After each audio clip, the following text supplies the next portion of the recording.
Bom dia, boa tarde, boa noite, or whatever the case may be. My name is Marcus, and I am the host of the Black Brazil Today YouTube channel, as well as the blackbraziltoday.com blog, where I analyze Brazil from the perspective of race. So tonight, I want to jump into a topic that's a favorite of mine. It seems to be it's been a hot topic in Brazil's online Black communities for a number of years. And as I've covered this topic a few times on this channel, this question continues to arise. So there's plenty of material that discusses this issue on the blog, and I'm going to continue to cover some of this stuff so that people can get a clear view of this dynamic that's going on between Black men and Black women in Brazil. It has some similarities to what you might be accustomed to if you live in the United States and you live in a Black community, but there's also there's differences. I have to acknowledge that there are differences when we're talking about race and from the Brazilian perspective. So this is a piece from May of 2020, and it's called "Loving a Black Man Could Hurt." Subtitle, or not subtitle, but a second title could be "To Get Ahead in Life." And the author of this article was basically explaining her experiences with this Black guy that she was in a relationship with. And, for years, I've looked at this topic as to why it seems that so many Black males in Brazil seem to pursue and prefer white women for relationships. It's a thing of, and this is what I've read, literally thousands of comments from Black women online when this is a hot topic. It's like, for a while, you could always get a debate started in an Afro-Brazilian community on Facebook if you just brought this topic up. Now, there's so much I could say about this. I'm not going to try to get everything in one video because there's so much to cover. And I will be introducing more of these pieces as time goes on. But, a few years ago, I know a lot of you are familiar with Dr. Umar Johnson. And more than a few times, Dr. Umar Johnson has gone on, the show known as the Breakfast Club. And among topics that he's discussed is his rejection of interracial couples, right? So in Black Brazil's media, they've carved out their own media niche over at least the last decade or so, with the rise of blogs and social networks and YouTube. But because African Americans are so popular in Brazil, media featuring African Americans often gets brought to Brazil. And for example, movies, television series, sitcoms that have a majority Black cast, they'll often be shown on Brazilian television, and they'll subtitle it, or they will hire voice actors to do the voiceover, the overdubs in Portuguese for the audience. When you go to a cinema in Brazil, you have the choice sometimes of watching the film with hired Portuguese speakers to overdub the English script, or sometimes the films will have the subtitles, written across the bottom of the screen. It's a huge industry, the overdub industry in Brazil, because they consume so much American product. I've done a number of pieces on that over the years as well. So then, even more independent media or just discussions that are going on within the African American community, a lot of that stuff will be presented and discussed and debated in Afro-Brazilian online communities. So one particular website I remember is one of the top Black websites in Brazil called Mundo Negro. And it presented some aspects of Dr. Umar Johnson's argument on one of his Breakfast Club appearances, where he says, look, show me a rich white woman with a poor Black man. That was like the main talking point on that particular episode. I'm sure some of you remember that. And it was highly debated, on the Instagram page of this website. What I notice about most Black Brazilian websites is that they will never take a definitive stance on how they feel about it, because they know that so much of the black community is involved with people who are non-black, and they don't want to risk offending anybody. So I always notice when that topic comes up, it's never a definitive like, look, we need to discuss this because, as I've said in a number of videos and a number of blog posts, the objective in Brazil for decades has been, let's promote interracial marriage and dating until black people disappear in this country. So then it's created this whole snowball effect in Brazil because people have been brought up to believe that. They've been brought up to, white in the family, having two black people get together, it's no use. That'll never get you anywhere. Um, don't you want to give your kids a better opportunity in life? These sorts of things. It's sometimes it's some of the most, ugly comments you can hear people say are just like well-known sayings in Brazil. Like, if there's a black woman who marries or has a child has a child with a white man, people will say if the child comes out light skinned closer to white, they'll say she has a clean belly. Whereas if the child comes out quote unquote too dark, it's like she's got a dirty belly. It's like, how it's the amount of sayings that denigrate blackness is just really appalling when you get to know that these sayings are so interweaved into Brazilian culture. And Brazilians see it and they say it every day, and it doesn't really register to them like, man, that's extremely racist to say something like that. And for years there was never any pushback from Brazil's black community. But with the rise of consciousness and access to education, more and more black Brazilians are pushing back on some of these sayings, some of these thought systems, these belief systems. I remember when I first moved to Sao Paulo in 2012, might have been that same year or the next year. I was conversing with this one young lady, and I believe she was mixed, and she had a black mother and a white father. And she explained to me how her mother had told her for years, pushed her to try to, get with a white guy to continue the whitening process in the family. And so it was just a really funny story because the girl ended up moving to Italy.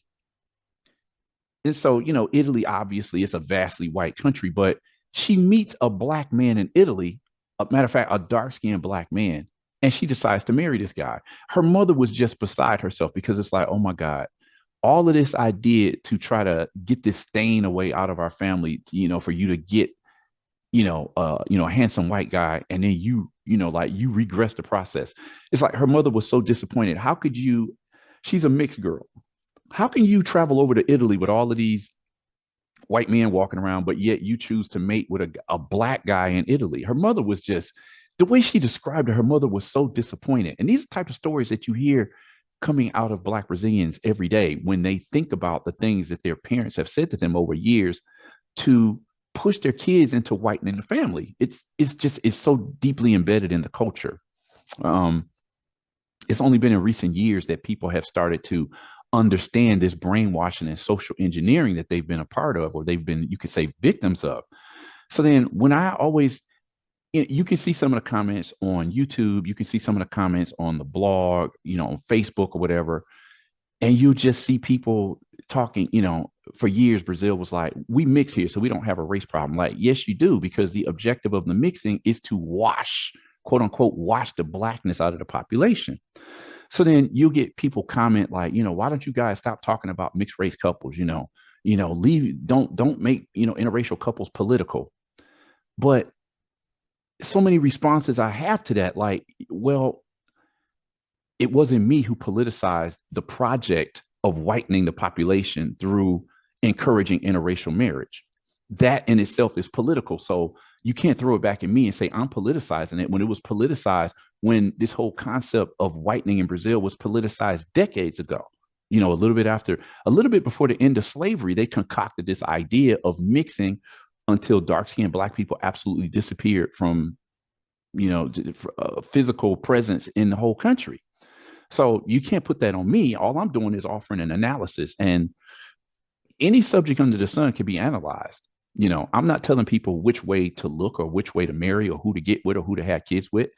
But just like any other topic, whether you want to talk about Pele or you want to talk about, cheese bread, or you want to talk about what the history of black people in soccer, anything under the sun can be analyzed.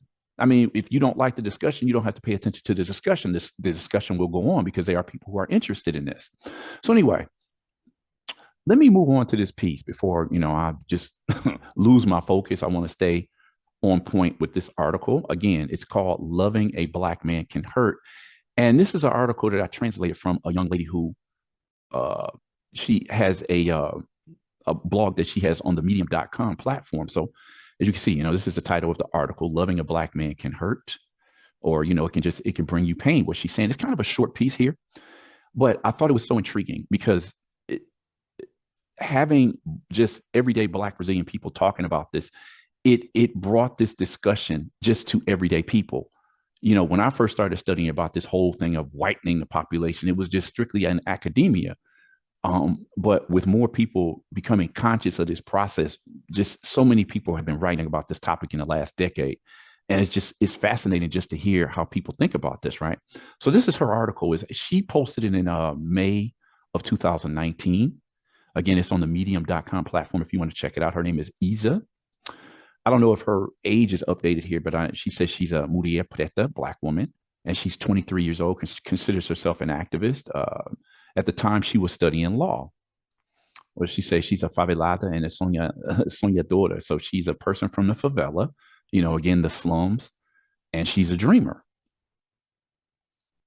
So let me get into, all of the times I translate pieces on this blog. It starts off usually with my own opinion of the material, and then I present the translated material of the writer. So let me get into this.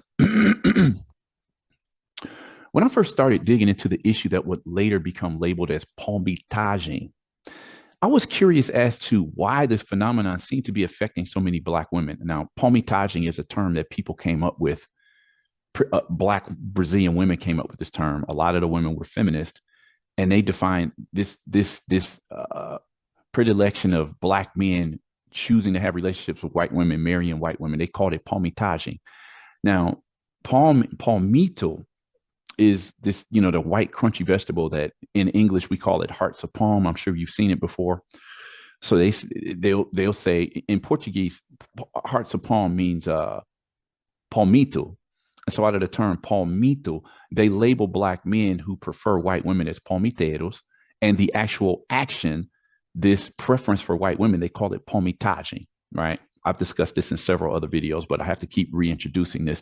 I don't think there's any particular term we can use in English that quite encapsulate what palmitaging means. The closest I could come to is like jungle fever or swirling, but it just is not quite the same thing.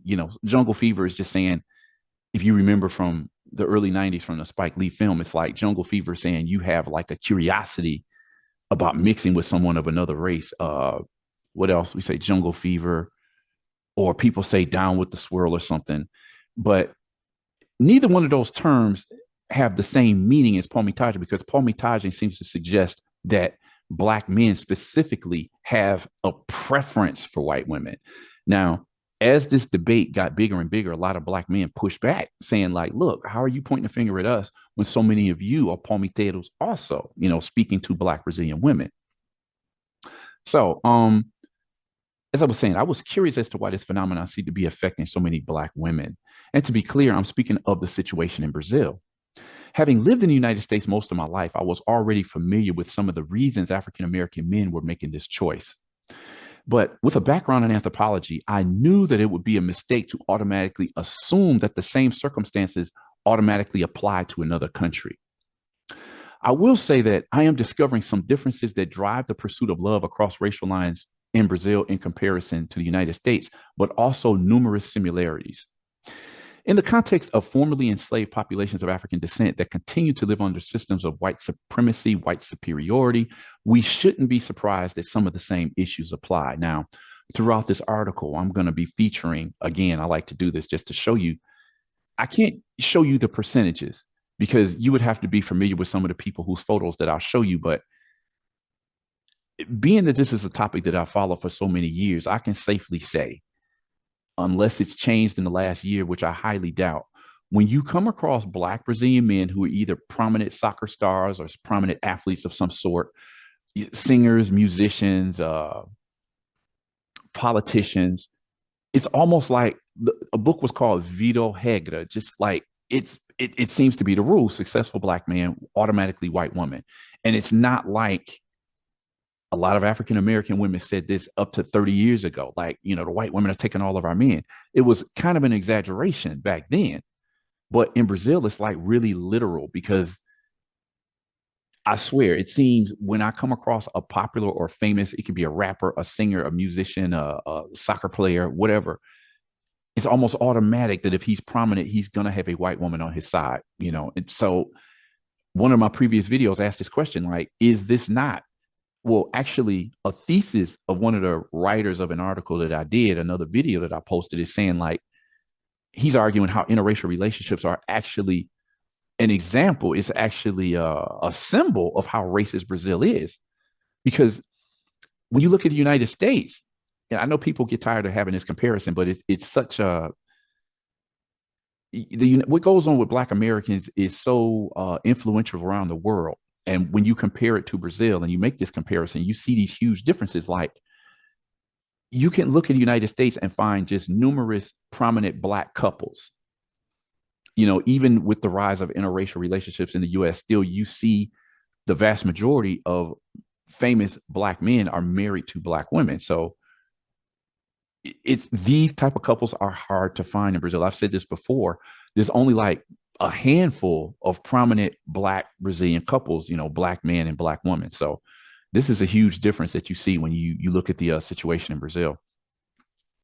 So one major difference is that while in the US for more than a century, the practice of racial segregation and the purity of the white race against any mixture with persons of African descent was the law of the land.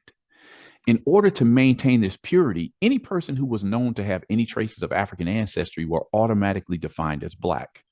As such, any person having African and European ancestry being defined as Black would make that person part of the Black community and thus impede that person from introducing any African blood into the white population. On the other hand, the opposite happened in Brazil. With the anticipated ending of the slave regime in the second half of the 19th century and a census showing that the country was majority non-white, at least decided on a policy in which they would attract millions of European immigrants to Brazil and promote widespread miscegenation with the goal of whitening the country. Thus, within millions of Black and brown families, the idea of improving the race through unions with white or near white partners was generally accepted. Now, another thing to remember is that this question, this issue, this promotion, this thesis of improving the race is something that you find throughout Latin America. You know, you find it in you can find it in places like what Dominican Republic. You can find it in Mexico. You know, I've read about this in like Venezuela. Many countries in Latin America, whether they have an overwhelming indigenous population or they have a large Black element, they've all promoted this idea of mixing until every Black and brown family becomes white eventually. So it's not even just Brazil, it's across Latin America. With the transition into free labor and the exclusion of the Black population from participation in so many sectors of the economy, success and wealth became exclusively associated with whiteness. It became the dream of hundreds of thousands of Black families to be able to enter the Mundo dos Brancos, or the white world, both socially, professionally, and in a personal level. With this ideology firmly rooted in the Black population, it became a symbol of success to have a white partner, white or near white children, live in a mostly white neighborhood, and have white contacts that could help one ascend the social ladder. Against this backdrop, we can begin to understand why so many prominent and everyday Black Brazilians of both genders enter into such unions. Of course, many will claim it is simply a thing of love, which, as they say, has no color. But upon closer analysis, the evidence that something much more than love is going on here becomes pretty clear. Check out one woman's testimony below. Of course, while I've read countless accounts more or less similar to this one, we cannot automatically assume that this applies to millions of Black Brazilians, but it would be foolish to rule it out. So again, to if for my Portuguese readers, this piece is called "Loving a Black Man Can Hurt" by Isa. Again, this is her piece in the original Portuguese. Amar homem preto pode doer. Right. So maybe I'll include the link. The link is actually included on the blog article, but I'll try to remember to post this in the video as well. So again, the author's name is Isa. This is her piece from 2019. And this is the piece that I put up like the next year.